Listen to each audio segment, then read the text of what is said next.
esta hora saludamos al jurista Patricio Gijón, quien nos acompaña en los estudios en Quito. Muy buenos días, gracias por estar con nosotros.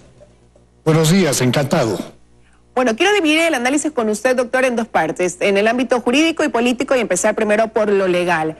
La vicepresidenta de la República, tras esta denuncia que habla del cobro de diezmos en su época de asambleísta, lo ha calificado de una infamia, ha dicho que no va a renunciar y que tampoco pedirá licencia para defenderse. Dentro de sus declaraciones, ha aceptado que hubo las transferencias a su cuenta personal porque ABA no cuenta con una, no valga la redundancia, con una cuenta al no estar en el registro electoral. ¿Se constituye esto en un delito, doctor? Sin duda.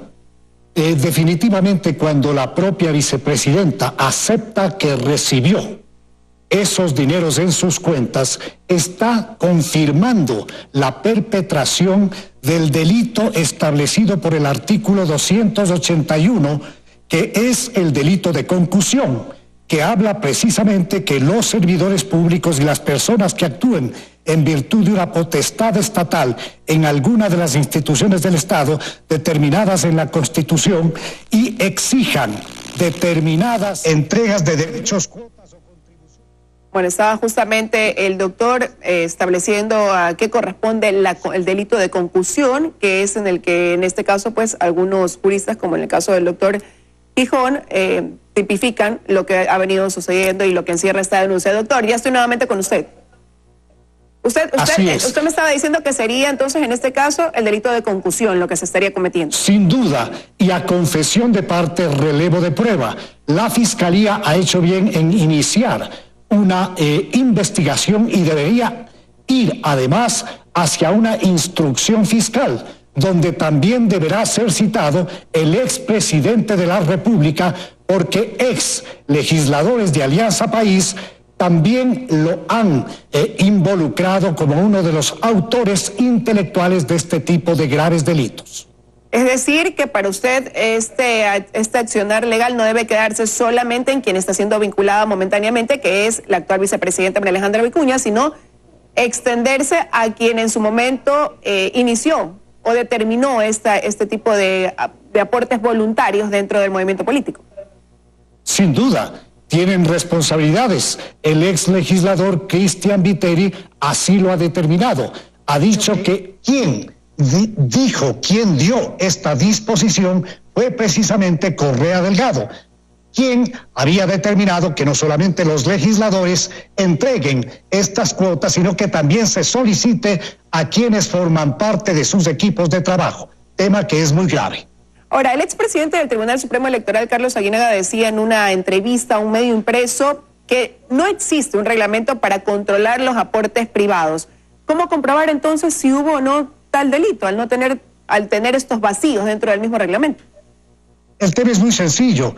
La persona que hace la denuncia ha establecido que eso se ha hecho en base a presiones, en base a amenazas. Si no me entregas tanto, tú vas a salir de este puesto. Si no me das tanto, $1,400 mensuales, a ti no se te va a ascender. De tal manera que esto está claramente tipificado y establecido como delito de concusión. Pero es la palabra del denunciante versus la palabra del denunciado, que también en su caso habla de que había un chantaje al no haber aceptado darle el cargo de gobernador en la provincia de Morona, Santiago. Realmente estamos en un mundo de locos, donde quien ha cometido el delito se aparta de la ley, se aparta de la ética, resulta ser ahora quien dice y sostiene ante el país sin base, por supuesto, que ha sido chantajeada. Yo creo que la vicepresidenta Vicuña ha perdido toda calidad moral, todo piso, toda legitimidad para continuar en el ejercicio de esa alta función. Ahora, ayer con 77 votos a favor, el Pleno de la Asamblea aprobó la resolución que exige la renuncia de María Alejandra Vicuña al cargo de vicepresidenta de la República. En la parte política, ¿qué implica este tipo de resolución? ¿Qué busca? Yo creo que la Asamblea Nacional y particularmente el asambleísta Villamar, sintonizando lo que el Ecuador en su conjunto ha dicho frente a una verdadera sensación de asco por la inconducta de la segunda mandataria, que de paso, ella no fue electa en las urnas, ella fue escogida por el presidente Moreno y fue además quien recibió la mayoría de una votación de la Asamblea Nacional. Pero existe un asco popular y ese asco popular se traduce en exigir no solamente la renuncia de esta mala funcionaria, sino también que se busque una alternativa, que se dé esa alternativa de la renuncia sin dejar de lado la posibilidad del cumplimiento de la tarea de la Asamblea Nacional, que es llevar adelante un juicio político en contra de esta mala funcionaria y además exigir a las autoridades de justicia y fiscalía que cumplan cada una con su respectivo deber. Pero ¿cabría esa posibilidad de ir a un juicio político cuando esta denuncia se remonta a la época en que la actual vicepresidenta era asambleísta y no a su función en este momento? Esa es una discusión absurda.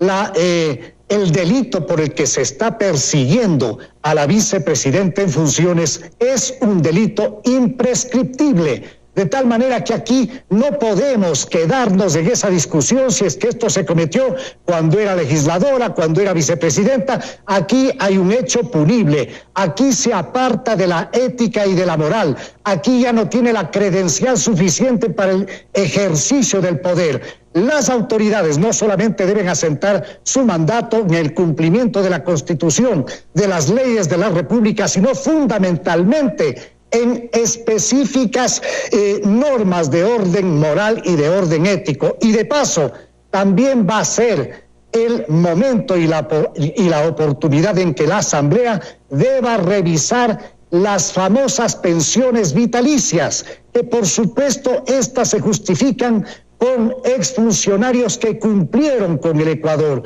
Pero en el caso de quienes se apartaron no solamente de la ley, sino de la ética, tienen que ser castigados con la supresión de este tipo de pensiones, porque realmente esto es una burla a la dignidad de un pueblo como el nuestro.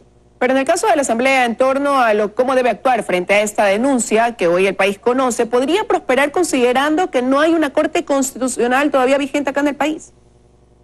Bueno, en realidad el artículo 129 de la Constitución habla de la necesidad previa de un informe de admisibilidad que debe ser dictado por la Corte Constitucional, que como sabemos, en este momento no está integrada. Pero el artículo 130 de la propia Carta Fundamental del Estado establece que la Asamblea Nacional podrá destituir a la presidenta al presidente o vicepresidente de la República en los casos siguientes. Y en el segundo habla por grave crisis política, que es el caso que está ocurriendo en el país, y para este tipo de trámite no se requiere el informe de admisibilidad de la Corte Constitucional. Ahora, el presidente Moreno también se ha pronunciado y ha dicho que se han creado las condiciones para una justicia independiente y que deben ser las instancias pertinentes las que determinen si existe o no responsabilidades. ¿Concuerda con la decisión del primer mandatario o considera que él tiene otras vías de actuación que podría ejercer en este caso? Para mí, el presidente Moreno lo que ha hecho es desmarcarse de esta situación tan evidente, y ha hecho bien.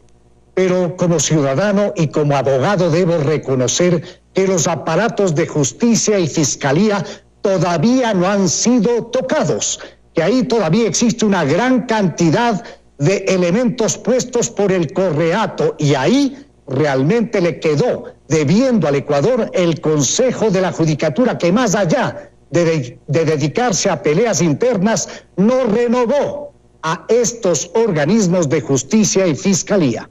Y termino preguntándole cuál debería ser la posición que asuma la vicepresidenta María Alejandra Vicuña tras esta denuncia que hoy conoce el país y que es investigada ya por la Fiscalía. Si hay una gota de decencia, debería renunciar y, por supuesto, debería quedarse en el Ecuador para enfrentar los cargos ante la justicia. Quiero agradecerle, doctor Patricio Gijón, por habernos acompañado esta mañana con su análisis. Muchas gracias.